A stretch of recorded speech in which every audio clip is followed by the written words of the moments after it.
पनवेलमध्ये मतदार यादीबाबत एक धक्कादायक प्रकार समोर आला.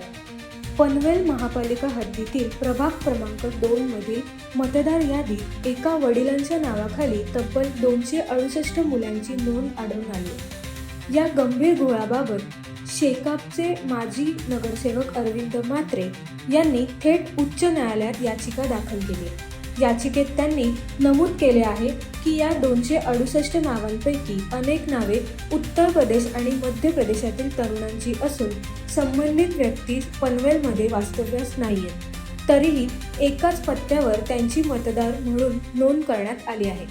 हा प्रकार केवळ प्रशासकीय चूक नसून निवडणूक प्रक्रियेवर प्रभाव टाकण्याचा गंभीर प्रयत्न असल्याचा आरोप करण्यात आलाय.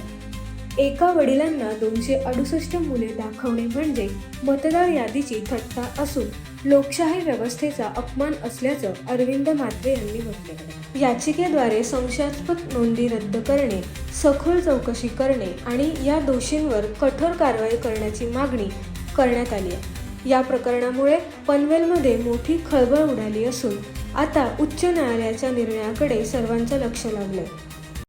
सर, तुम्ही न्यायालयात गेलेला आहात. 268 बापाची मुलं वोटिंग मध्ये होते, काय नसते? हो, माझ्या पनवेल महानगरपालिका प्रभाग क्रमांक 2 येथील जे मतदार आहेत याच्यामध्ये 2000 मतदान जवळजवळ बोगस आणि दुबार मतदार होते. या मतदारांच्या विरोधात मी पहिले हरकती घेतल्या होत्या, परंतु त्या हरकती आता ज्या नवीन मतदार याद्या आल्यात त्याच्यामध्ये कुठेही बदल झालेलं मला काय दिसलं नाही. म्हणून मी पुन्हा याच्यावर अभ्यास करून माझ्या वकील साहेब यांच्याद्वारे मी मुंबई हायकोर्टात याचिका दाखल केलेल्या आहे आणि याला पार्टी निवडणूक अधिकारी आणि पनवेल महानगरपालिकेचे आयुक्त यांच्यावर मी दाखल केलेले आहे. तुम्ही पाहू शकता. पुढे काय सांगितलेलं आहे कोर्टाने?